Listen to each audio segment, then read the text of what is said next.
On the back of a whole raft of concept cars, the motor industry also had some new production vehicles to show audiences in Detroit.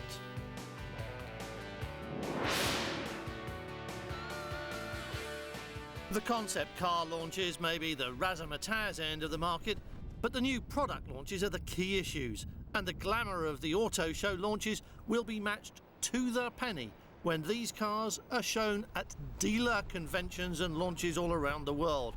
That's when the car giants get down to the hard sell.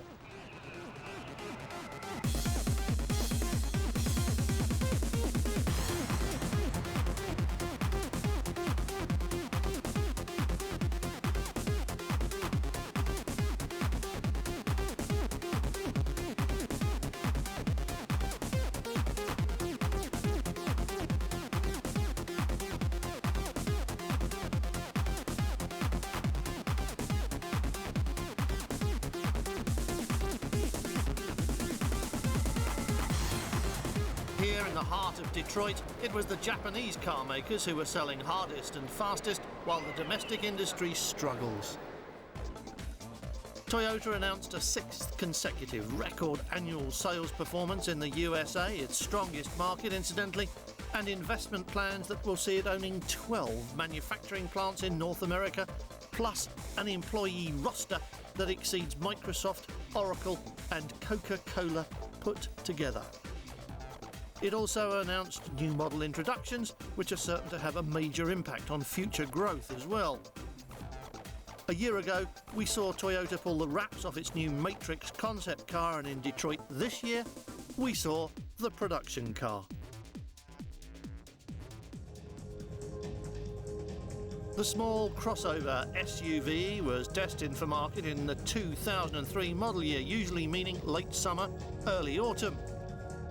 But Matrix is in the dealerships now, 6 months earlier than planned, as Toyota dealers struggle to meet growing demand for new products. The important new Camry, launched this summer, is swamped by demand. Overwhelmed was how Toyota described it, and clearly the Matrix is expected to meet with similar approval. Drawn at Toyota's California design studios, Matrix was tasked with making the minivan, as America terms the small people carriers, more acceptable to the market, more fun to be in and drive, and just a little bit funkier. So, in effect, it's just a gift-wrapped 5-seater with all the seat-folding flexibility you expect and demand, taking advantage of the latest techniques in body-pressing technology to create a sharp-edged and very much a current shape. At launch, Toyota said Matrix was the result of research into what younger buyers want, and you'll hear that theme echoed again this year in connection with Corolla. Intended to combine the functionality of an SUV with the image of a sports car at a price that's comparable with any normal small car, Matrix is an image builder for the range as much as it is a catch-all for those elusive younger buyers. A year ago, it was announced as being on a new platform that was similar to the Corollas, and it will come as no surprise to hear that Matrix has the same wheelbase, 102.4 inches, as the new Corolla. And that platform sharing is obviously key to keeping the Matrix price tag nice and low. It comes in 3 basic trim levels at the moment, but all will share the same 5-seat capacity with the new sliding track system for the cargo floor, which is clearly going to be a regular feature of all such vehicles in the not-too-distant future. Buyers will be able to choose manual or automatic, front drive or 4-wheel drive, and of course there will be a range of engines, though the base unit will be a 130 horsepower 4-cylinder unit. But to underline its clear aim at the younger market, Toyota announced a sport version with the Celica's 180 horsepower engine. And in Detroit this year, they unveiled a completely different sport Matrix with a whole package of Celica-based performance extras that deliver another 73 horsepower. Sport suspension together with big wheels and brakes complete the story on the outside, and they make this into a very quick car indeed, although even with almost no changes to the interior bar posh seats, This one will not be available at quite the same very affordable price which characterises the range and was indeed the ethos of Matrix from the word go. It was conceived to provide young people with style and utility at an affordable price as part of a two-pronged Corolla strategy for the upcoming 9th generation model, as Toyota sought to maintain Corolla's position as the best-selling car of its kind in the world. Thus, the platform sharing, of course, as Matrix and Corolla are built on the same line in Canada, just across the river, and the similarity doesn't end there. To put the cheerful and cheap policy into perspective, Matrix goes on sale at only $1,300 more than the Corolla, about 10% more. But Toyota is quite clear that though the two cars are similar, they are not twins, and that it's the Corolla which will win the bread and butter.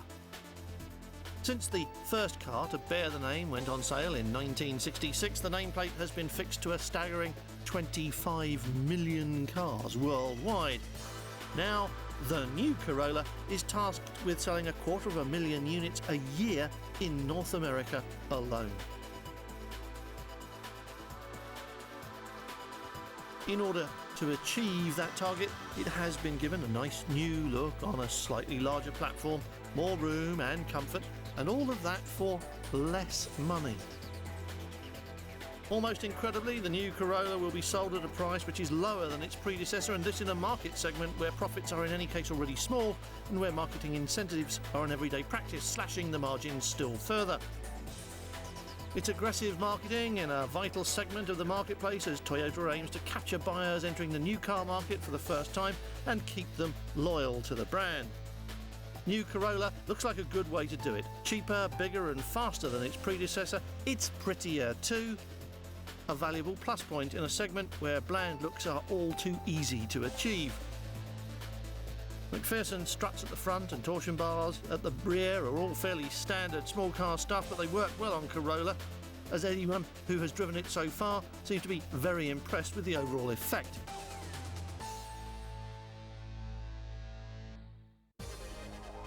Here's a car that's designed to open up a new market segment for Volvo, as the adventure concept car we saw at shows last year finally becomes reality. After a year on the show circuit as a mobile thermometer for assessing reaction to the final product, the adventure concept has been refined in line with what Volvo buyers have said they would like. Not too big, not too small, masculine without being aggressive, a car-like appearance with similar standards of performance and drivability, together with the maximum space and comfort inside. All things to all people, in other words. Now the research and the questioning of customers is over, and the shape that was the adventure concept car has evolved into a production model to be called XC90.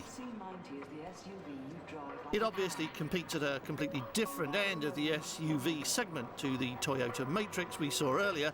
This is the premium SUV market, and the Volvo enters a battle started by the launch of the Mercedes ML and inflamed by the subsequent BMW X5 and the Lexus RX 300, never mind the Acura MDX. Volvo have named their car modestly compared to the bulk of its rivals and modestly understated its appearance, yet it does the job with typical Volvo thoroughness. Based on the same platform as the S60, 70 and 80, the XC90 has the all-important comfort and spaciousness of a passenger car as its base, and Volvo roominess, and especially Volvo load-carrying capacity. That's a given when considering the interior.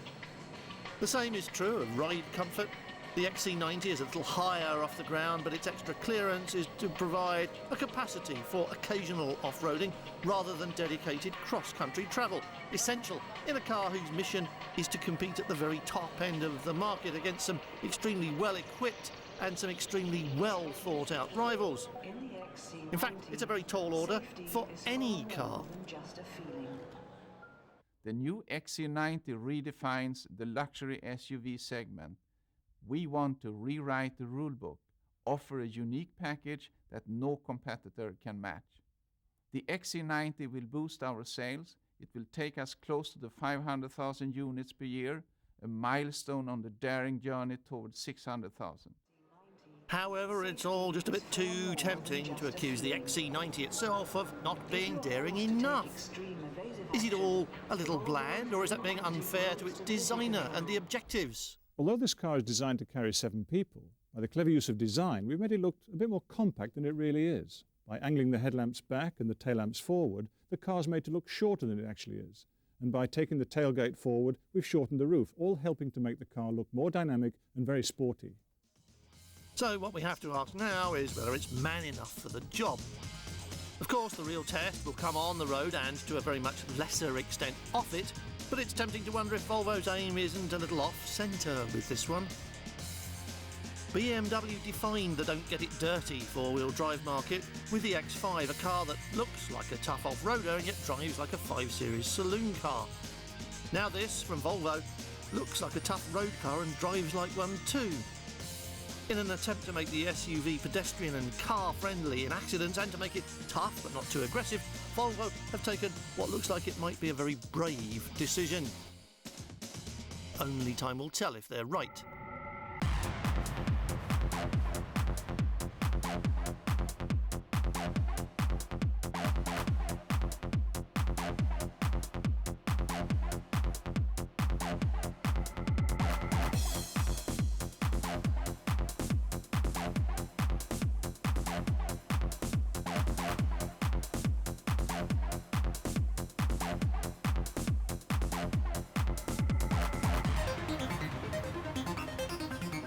Without the research, it's easy to be a good way off target, but gut feeling tells you it just isn't tough enough.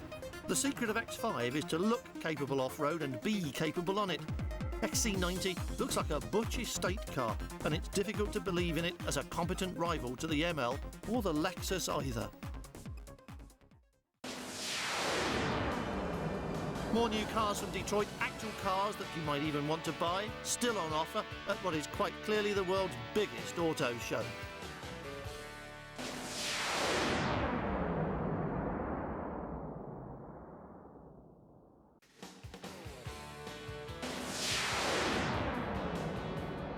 When it was concept cars, it was crossovers and sometimes just plain off-roaders. Watch out for the star of the Detroit show coming up soon. It was a strange experience to sit at the International Auto Show in the heart of Detroit and hear Honda talking up a storm, celebrating its best year ever in North America, with the Accord as the best-selling car in the US and the Civic the best-selling compact for the 5th successive year. Acura also celebrating a record year. Honda planned to introduce 5 new vehicles to America this year, including this one. It's the Pilot. With Acura targeting the crossover segment, Honda say the Pilot, of which this is a pre-production model, is aimed squarely at the traditional SUV market, and you can see the point. A big square body carries its independent suspension on subframes that let it ride a clear 8 inches above the ground, and the body itself is tall as well, with a large greenhouse that gives occupants of the theatre-style seating a good panoramic view, but adds to the impression of size, although the designers spent time in the wind tunnel and claimed this as the most aerodynamic SUV in its class. And that's despite the inside-out design philosophy, which began with the aim of making Pilot the most spacious of its kind and, with a wide track, flat load floor and multi-folding seats, does indeed lay claim to having the largest passenger and cargo space in the class. But Honda insists that Pilot is not just big and versatile, and that despite the big, square, rugged look, it really does live up to its name. The sport utility vehicle customer expects sport with their utility. Therefore, we equip the Pilot with an advanced V6 VTEC engine coupled with the VTM4 system with front and rear independent suspension for great acceleration, great ride and handling, for a confident, fun driving experience. All that remains to be seen when Pilot becomes available to be driven on the road, and off it as well. Big as it is, those short overhangs, front and rear, give Pilot an approach angle worthy of an off-roader, meaning it should have the ability to tackle most things the average family is willing to have a go at. The engine is cast in the same mould. It's a 3.5 litre V6 and it runs on Honda's variable torque management full-time four-wheel drive system. In effect, that's just a computer management system which monitors wheel slippage in among a host of other factors and then distributes torque between front and rear wheels, aiming for good traction on wet or dry tarmac or off-road in mud, snow and ice. That's the peace of mind benefit that comes with modern four-wheel drive systems, whatever vehicle they're fitted to and regardless of whether they use complex computers or a plain old viscous coupling. The effect is pretty much the same. And it comes in under the all-embracing theme Honda chose for their new Pilot, describing it as, and I warn you this is a quote, the ultimate family adventure vehicle. Although I doubt if there will ever be a segment called FAV, still less UFAV. But enough of this. The Pilot looks good by the standards of its class. It's got Honda engineering and a standard of build and reliability on which buyers in America have already come to depend. And you can expect Pilot to increase the Big H's grasp on the marketplace even further than it is today.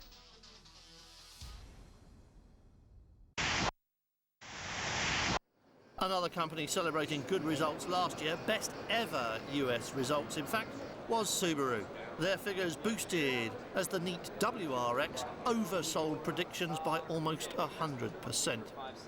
Subaru began its worldwide marketing effort as a four-wheel drive maker, claiming the world's first SUV in the unlovely shape of the Outback, inventing the crossover vehicle and taking it a step further with Forester.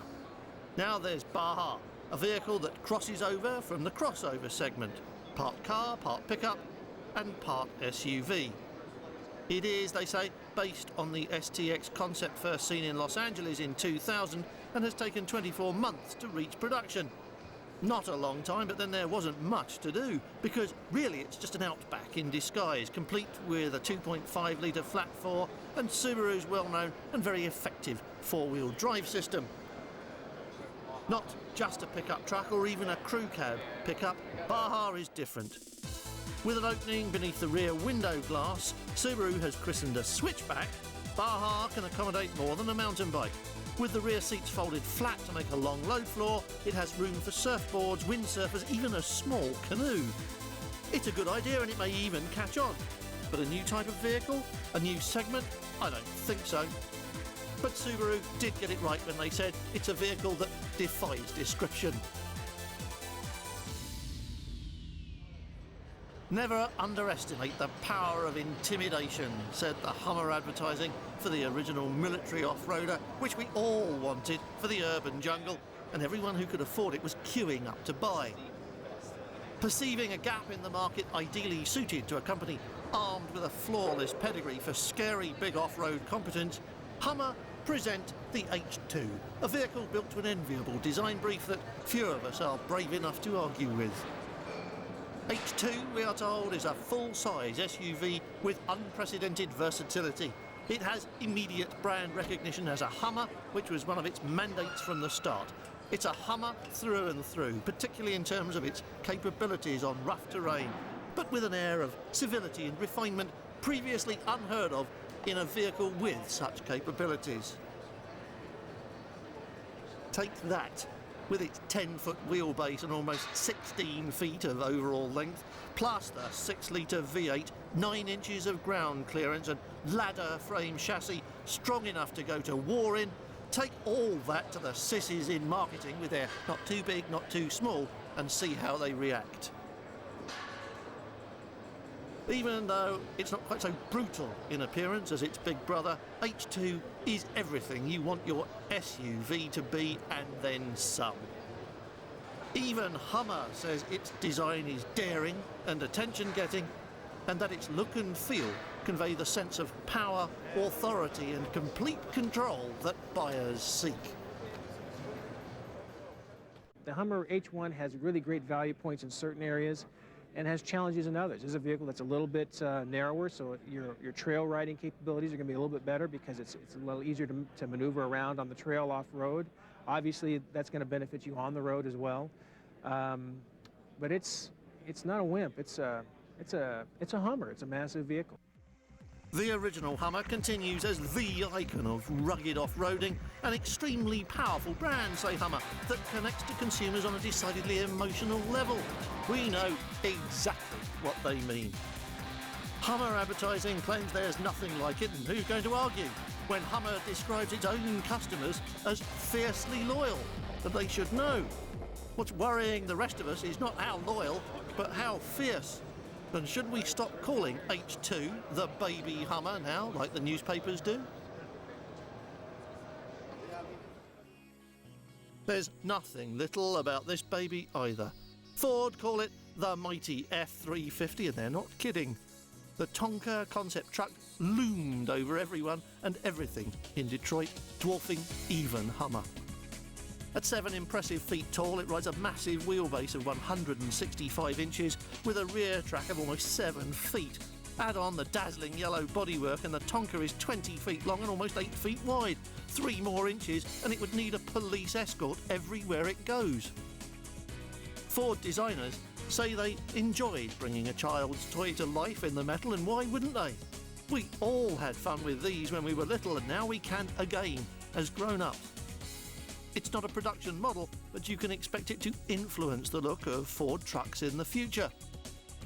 And it does include some futuristic elements as well, including hydraulic launch assist. Still at the research stage, it uses a reversible pump and motor combined to recover energy lost during deceleration, store it as hydraulic power, and then release it under acceleration. The technique is guesstimated to produce a 25% payoff in fuel economy around town. That's a much-needed benefit for the Tonka, which has a 6-litre turbo V8 engine and a 5-speed automatic gearbox, the first time Ford have put that box behind a diesel power plant. Producing 350 horsepower plus untold buckets of torque, the Tonka has lower emissions and better economy than any V8 diesel truck available in America. We're committed to exploring ways to provide our customers with leading-edge powertrain technologies that are fully capable and socially responsible, say Ford. Our commitment to innovation doesn't end with the gearbox or the engine. And of course, it's not just the environment that Ford are taking care of. They also want to preserve the F-Series as the best-selling truck in America for 25 years and the best-selling vehicle of any kind for 20 consecutive years. Thus, the air suspension, which drops the body 5 inches closer to the ground when a door is open so you can get in and out, and also load the huge rear floor space more easily, of course. The vision was that anyone could make Tonka their own, say Ford, and who knows, maybe someday you might find a truck like this in your drive. I'll be surprised I need a new house first. It's just not big enough.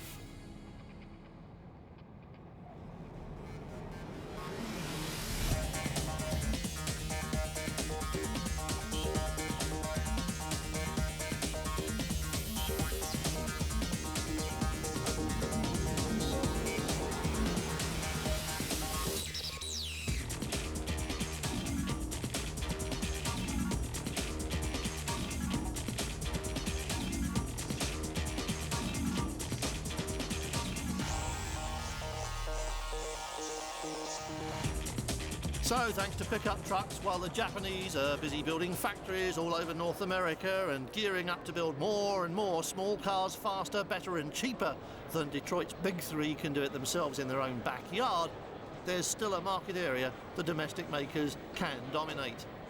And they can take comfort from what's happening back in Japan, where the economy seems to be heading into freefall and taking the motor industry with it. Honda accepted, the only car maker not to have experienced a sales slump like the 4% and more to have hit Toyota, biggest of the lot. Uncertain times then, but if it makes the product better for the rest of us in the end, who's complaining? Certainly not us.